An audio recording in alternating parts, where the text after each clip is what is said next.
Fala pessoal, beleza? Esse é o quinto de Ccast, um podcast criado pela Dinamite Criativa, criado para te ajudar com assuntos de design e outros assuntos que vão além do design, para que assim você seja um profissional completo e bem-sucedido. E o tema de hoje é: não use o termo freelancer, a não ser que você queira continuar tendo uma percepção de baixo valor com o seu cliente, baseado em uma história real.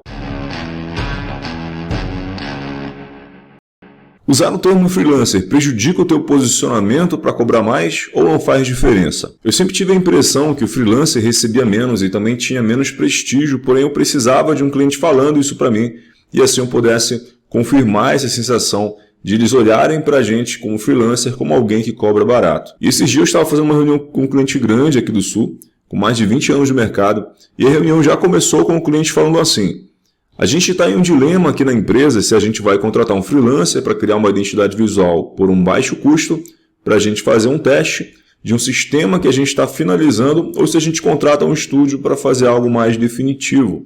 E esse teste que eles estavam falando era uma relação ao sistema que eles vão lançar. Essa é uma empresa de tecnologia já bastante consolidada e a gente sabe que as empresas de tecnologia lançam vários produtos ou sistemas dentro da mesma empresa e tudo faz parte de um mesmo guarda-chuva.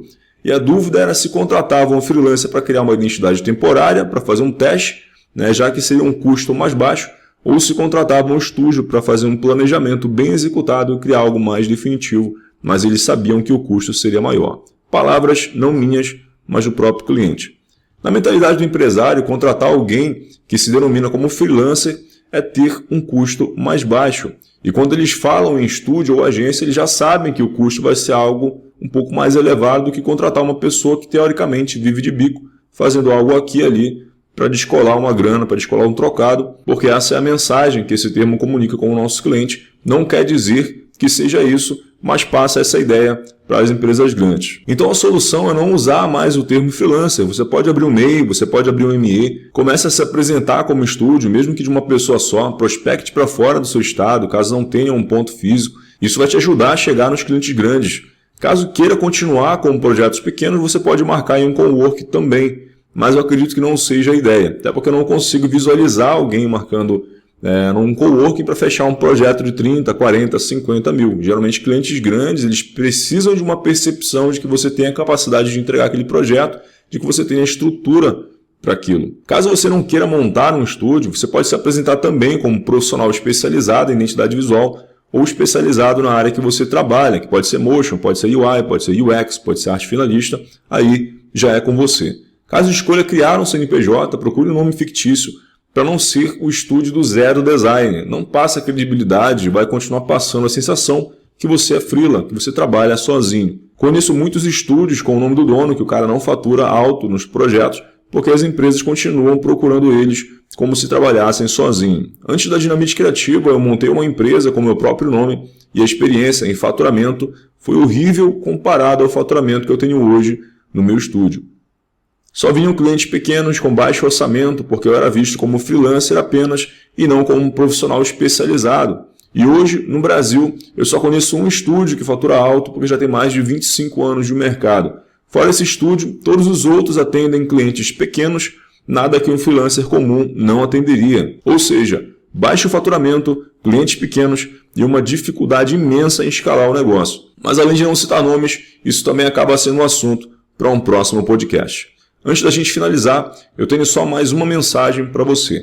Se a tua ideia é escalar faturamento, conseguir clientes grandes, ser visto como um profissional de verdade e não como alguém que faz bico para tirar um trocado, esqueça o termo freelancer e comece a se apresentar como um profissional especializado ou como um estúdio especializado. E eu estou falando isso por experiência própria, não quer dizer que está certo ou que está errado, mas é com base no que eu vivi nos últimos 18 anos e que me ajudou a ser visto como profissional de verdade na mesa de reunião. Mas claro que cada um tem o seu próprio ponto de vista, não tem problema algum, você pode pensar diferente, mas falando de faturamento e posicionamento, isso mudou demais o jogo para mim, uma vez que hoje eu consigo fechar projetos de até 120 mil reais no meu estúdio e eu consegui chegar em grandes clientes como a Google, Spotify, Chevrolet, Ford, Band e várias outras empresas dentro e fora do Brasil. E nessa escala de clientes, usar o termo freelancer pode te distanciar de um fechamento de um projeto grande e escalar o faturamento do seu negócio. Então, se você quiser continuar usando o termo freelancer e quiser que os seus clientes continuem te olhando como alguém que cobra mais barato, se esse for o seu objetivo, você pode continuar usando. Caso contrário, reflita um pouco sobre as suas estratégias